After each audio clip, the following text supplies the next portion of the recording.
ఈ కాజాలు చిన్నప్పుడు మా పిల్లలకి బాక్స్లోకి పెట్టేదాన్ని. ఈరోజు మా మనవడు షాన్విక్ అడిగితే ఇవి చేసి పెట్టాను.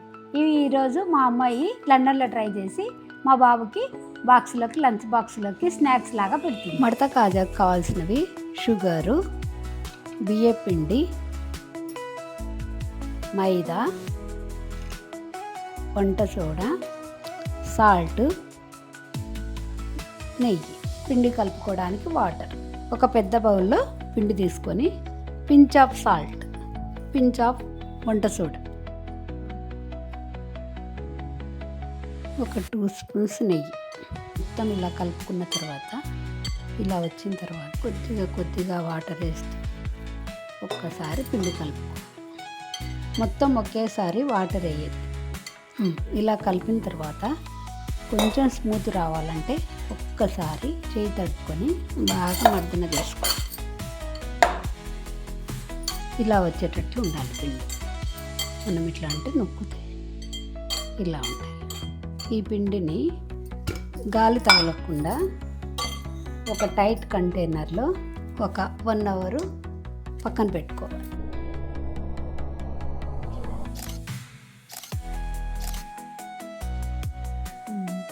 హాయ్, హలో, నమస్తే. నేను మీ Padma. Welcome back to Padma's world. ఈరోజు నేను యూట్యూబ్ ఫ్యామిలీకి నా ఫ్యామిలీ గురించి చెప్తాను. నా పేరు పద్మావతి దేవి. మాకు హైదరాబాద్లో ఇండస్ట్రీ ఉంది. మా వారు ఆ ఇండస్ట్రీ చూసుకుంటారు. నాకు 2 అమ్మాయిలు. పెద్దమ్మాయి డాక్టరు, అల్లుడు కూడా డాక్టరు. చిన్నమ్మాయి యూకేలో ఉంటుంది. అల్లుడు, అమ్మాయి ఇద్దరు ఐటీ కంపెనీలో జాబ్ చేస్తారు. పెద్దమ్మాయికి 2 పిల్లలు, ఒక బాబు, ఒక పాప. చిన్నమ్మాయికి 2 బాబులు. స్టవ్ వెలిగించుకొని తగినంత ఆయిల్ వేసుకో. ఇంకో కళాయి పెట్టుకొని స్టవ్ ఆన్ చేసుకొని 1 కప్పు షుగర్ వేసుకోవాలి. 1 కప్పుకు 1.5 కప్పు వాటర్. షుగరు కరిగేంత వరకు మనం కలుపుకుంటూనే ఉండాలి. పాకం థిక్ అయితే చాలు, తీగ పాకం రానవసరం లేదు. కొంచెము నిమ్మరసం పిండుకుంటే పాకము చిక్కబడకుండా ఉంటుంది. 1 అవర్ నానబెట్టుకున్న పిండిని ఒక్కసారి బాగా మర్దన చేసుకొని మన తీసుకున్న పిండిని 3 భాగాల్లాగా చేసుకోవాలి. కింద బియ్యం పిండి వేసేసుకొని సేమ్ సైజు 3 పూరీల్లాగా చేసుకోవాలి. ఒక పూరి ఇలా వేసుకొని దీని మీద నెయ్యి అప్లై చేసుకొని మొత్తం పూరి మొత్తం నెయ్యి వచ్చేలా చూసుకొని దీని మీద బియ్యం పిండిని చల్లుకోవాలి. దీనిపైన కూడా ఒక పూరి వేసుకొని సేమ్ వచ్చేటట్లు చూసుకోవాలి. మళ్ళీ నెయ్యి రాసుకొని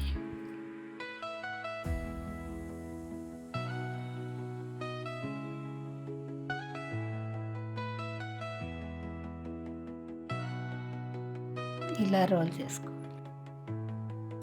ఒకటే షేప్ వచ్చేటట్లు ఎత్తుకోవాలి.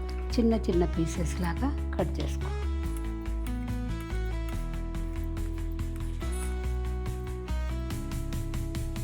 ఇలా ఒత్తుకొని పిండి వేసుకొని లైట్గా ప్రెస్ చేసుకోవాలి. గట్టిగా ప్రెస్ చేయొద్దు. కాగిన నేలలో ఇలా వేసుకోవాలి. ఈ కాజాలను ఆయిల్ వేసిన తర్వాత మధ్యలో కలుపుతూ ఉండాలి. బ్రౌన్ కలర్ వచ్చేంత వరకు వేగనివ్వాలి. కలర్ వచ్చిన తర్వాత పాకంలో వేసుకోవాలి. పాకంలో వేసిన తర్వాత ఒకసారి ఇటు ఒకసారి అటు కలుపుకుంటూ ఉండాలి. పాకం పీల్చేటట్టు చూసుకుంటూ ఉండాలి. మనం ఒక వాయి అయిన తర్వాత ఇందులో వేసి 2వ వాయి కాలేంత వరకు ఈ పాకంలో ఉంచుకోవాలి.